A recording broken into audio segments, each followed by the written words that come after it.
And we're back in the world of The Witcher. A lot. Let me tell you, a heck of a lot.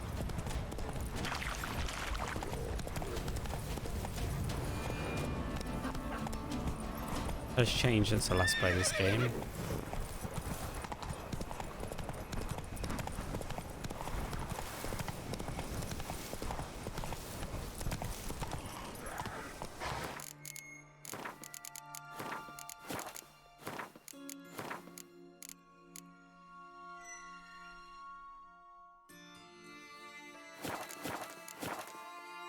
Come on.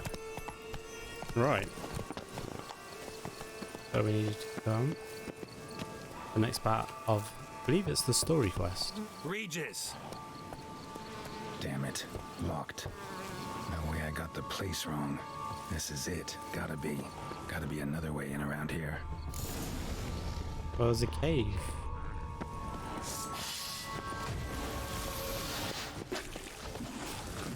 Well, I'm not find that.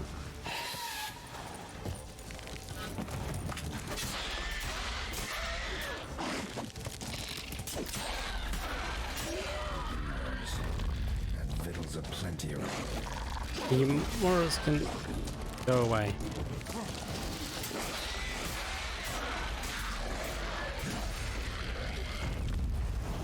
Okay.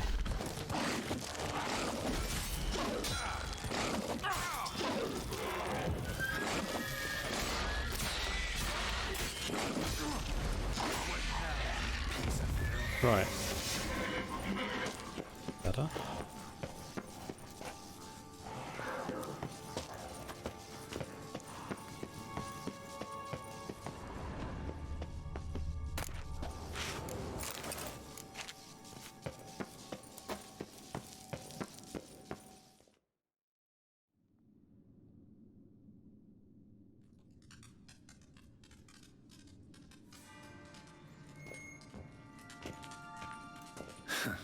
Agreed to meet a vampire at a cemetery. How much more cliché can you get? Nothing comes readily to mind. Could have left the door unlatched. What of my privacy? I value it rather deeply. Unmolested, especially by unwanted guests, that's my preferred state. Besides, I knew you'd find a way to get in. True enough. Need to find your friend. I'm hoping you'll agree to help. I shall do whatever's in my power. Yet what you want or even need must matter little. What matters is what Deadlier wants. If he does not wish to be found, you will not find him. Ever. End of story. Come on. Gotta be some way.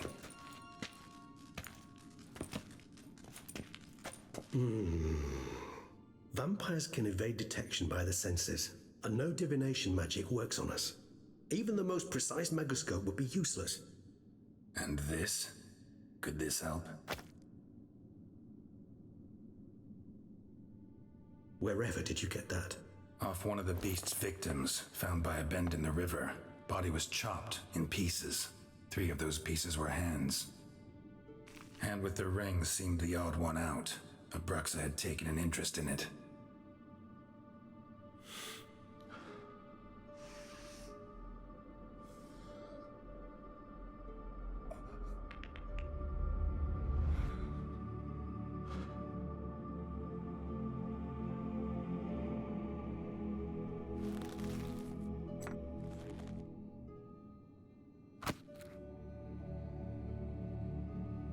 It's Deadlief's hand, without a doubt. It will do splendidly. Can't you just summon Deadlief? You're both hired vampires, there's gotta be a way. If I'm to be entirely candid, there is indeed one. But believe me, we will be better off never availing ourselves of it. It is a last resort. Absolutely. I wonder why. Last resort? The hell? Why? There is a being who can summon Deadlief. Possesses the authority, even the power, to force him to appear in a given place. But the very act of contacting this being, well, it's akin to walking a slack line extended over a chasm filled with molten lava. An exercise as perilous to me as it would be to you. A risk I'm unwilling to take. I beg you, let's do it my way. It will be both quicker and easier. Okay. Ring's pretty intriguing. made of no metal I've ever seen, and the ornamentation. It comes from our home, where we lived before the conjunction of spheres. It's actually mine. I received it from a dear old friend. You might call him a humanist. He saw us vampires as guests here, guests who owe their hosts, meaning you humans and the elder races, respect. Respect? Meaning not to treat us like cattle to be slaughtered for food? Precisely. And the reason why I in turn gave it to Detlef, to remind him of the ideals my old friend championed. The hand. What do you plan to do with it? You've heard of Kovinaris' theory of tissue memory retention. Rings a distant bell. Read about it in Alchemia Oblitera. There's a copy at Kaer Morhen, tattered, nearly disintegrated. But if memory serves, Kovinaris never managed to prove it worked. He did prove it, just never managed to publish his findings. He and I corresponded, you see, after we became friends. Thus, I know he completed his research and performed the first tests. It's complicated, so without delving into details, it is possible to use any piece of tissue to reconstruct what a whole body experienced. How's it work? We need any special equipment? We must brew a decoction which Kovinaris gave a rather poetic name, resonance. Once imbibed, it sends one into a trance similar to that induced by narcotics. This triggers visions of events linked to strong emotions experienced by the tissue's owner. Picture it as dreaming a fragment of someone's life. Any chance we might see what Detlef was doing just before he lost his hand? Indeed. Though I also hope resonance will reveal the location of Detlef's hideout. Kovinaris spent half his life proving his theory. Wild guess. Making a dose of resonance won't be easy. You guessed correctly. In addition to Detlef's tissue, we shall need a powerful occipital lobe stimulant. Effectively a poison, to make one susceptible to visions. Well, got a few ingredients to choose from. Unfortunately, all are pretty rare. There's Mamoon glands, but closest ones I know of are in Vizima. A spotted white saliva would also serve, but they were cold to extinction over a century ago. Could go with a kobold's eyes, but the creatures are sentient. Rather not gouge one's eyes out. Given that we lack the time to sleuth this out ourselves, permit me to summon some help.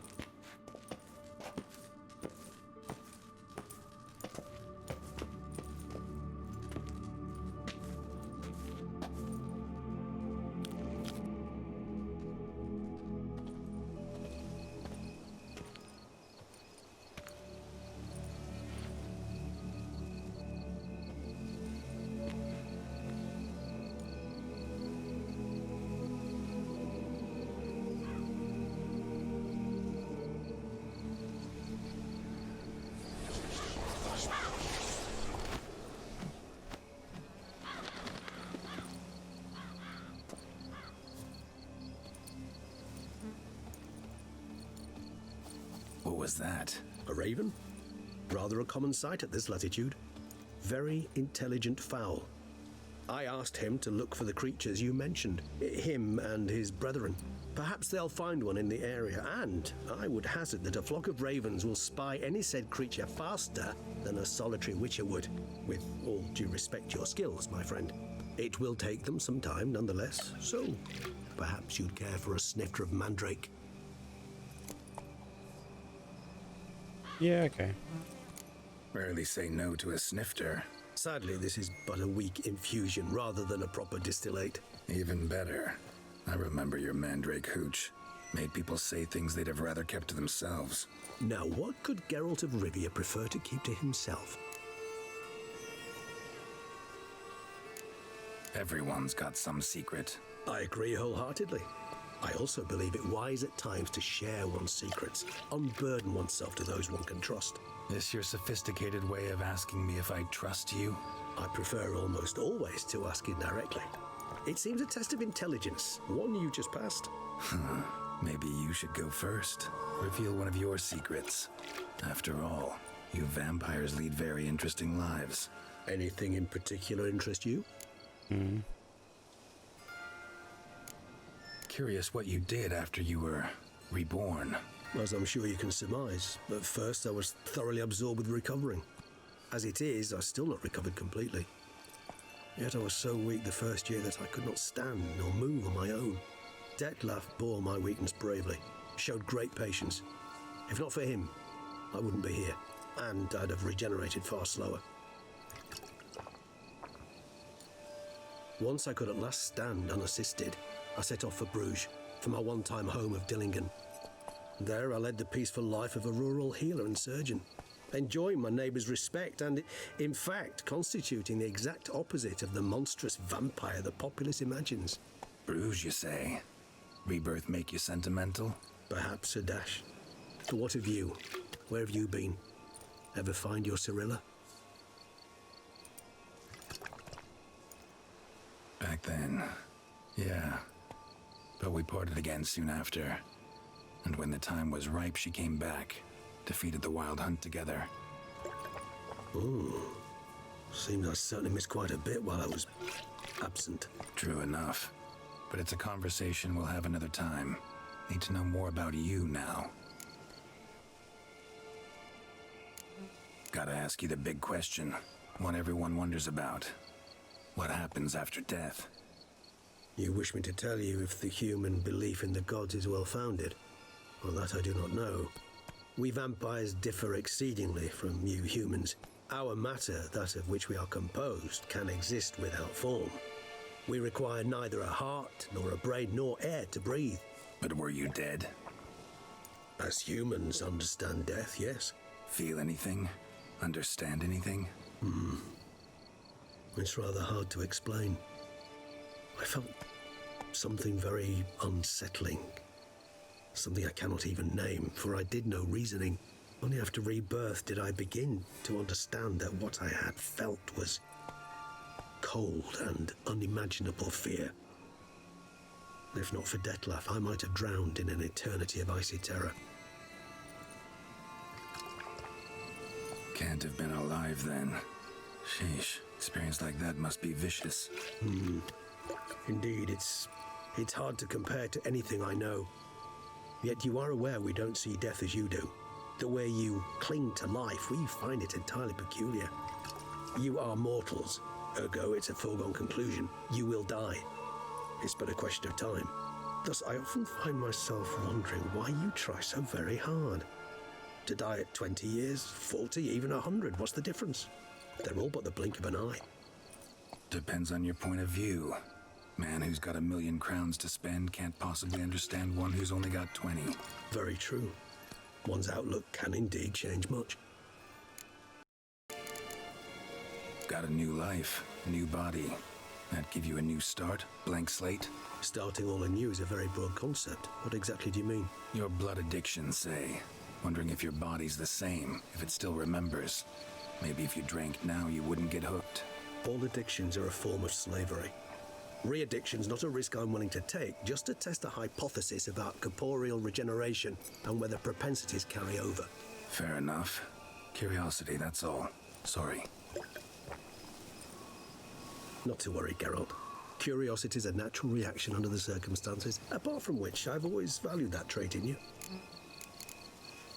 Always fascinated me the way vampires can regenerate. A hand growing back is one thing, but Detlef recreating you out of a wet smear? Something else entirely. A difficult and laborious process, but one that's possible, as my presence proves. But I've heard you too had quite the adventure. They say you lost your memory.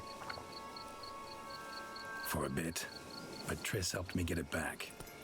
Actually, pretty damn lucky I only had amnesia. Yes, you humans are rather buggered in those terms. To strip you of life is, well, it's just plain easy. I've always pitied you in that regard.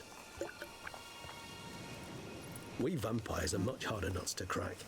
If a member of another race kills one of us, we can be reborn with a living higher vampire's help. However, if one of our own strikes the deadly blow, death is permanent. There can be no rebirth. One of the chief reasons why vampires long ago swore never to fight one another.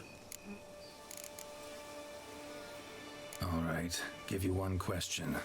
What do you want to know? One question to ask one as fascinating as you, Geralt. Cruel parsimony, I'd say, but I shall do my best to make it count. If you were to die, and be reborn as I was. In your new life, would you choose to be a witcher? No. That's what interests you most? Whether I'd like to be a witcher again? Many things interest me, but we've not much time left. Please answer. Never chose to be a witcher. Fate chose for me. Had it been my choice, I'd have picked a different profession. A profession where I wouldn't have to risk my life every minute of every day. Maybe even one that had earned me some respect. Thank you for being honest. Honesty is an attribute of the truly brave, and thus a privilege of the very few. Still no sign of your winged friend. Sure it understood what you wanted? Dead certain. Let's wait a bit longer. It'll return soon, don't doubt that for a moment.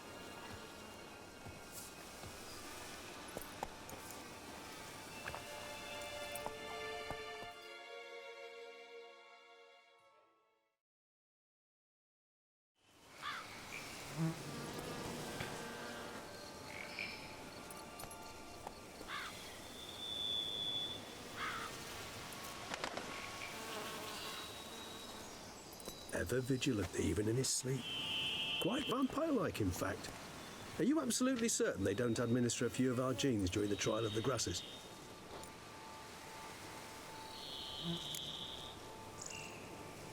Dunno.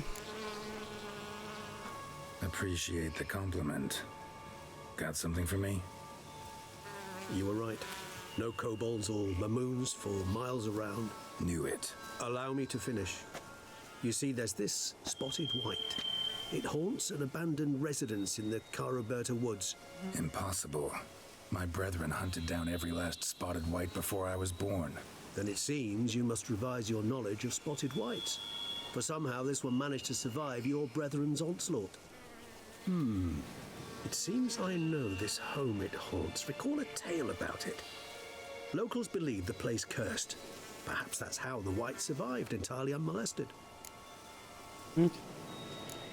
Whites rarely appear in the woods, even less likely to find them in abandoned human homes.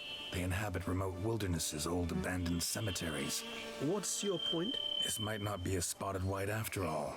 Your little helper might have made a mistake. I sincerely doubt it. Ravens are devilishly intelligent creatures, and they've highly developed observational skills. What exactly did they observe? The area around the estate, it's covered in spoons. Spoons? Spare me the skeptical smile. I'm but the bearer of this news. Or perhaps this spotted white is a hoarder, or the spoons are somehow related to the curse. Okay. Know anything else about this curse? I don't recall much in particular. Really don't attach much importance to such things.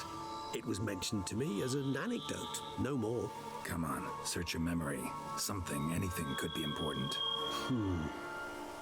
I believe it had a relation to hunger, or, perhaps greed, rapacity. Someone was punished for something. Textbook definition of a curse, pretty much. Sorry, Geralt, I try not to clutter my mind with the details of every far-fetched tale I happen to hear. What are your thoughts? A specimen of a species thought long extinct, and a curse in one place. That a coincidence, or are they related? Ah, professional curiosity. Personally, I've nothing against you delving into this dilemma, but please remember we need the white's saliva. Nothing beyond that. Okay. Let's do this. Start making your decoction while I go get some saliva from that white. Uses it in its brews. Do you imagine the white will simply sell you some? Worst case scenario, I'll bring you its salivary glands. They ought to do as well. For a moment there, I imagined you asking the white to spit into a vial. Quite amusing as a thought, but the salivary glands will do fine indeed. So, see you later. Yes, till later. I shall start by perusing some tomes. Tomes? Thought you were gonna make this decoction. We require one last ingredient. Alas, obtaining it could prove a trifle toilsome. Thus, I hope to identify a suitable alternative. All right. Good luck. And to you, my friend.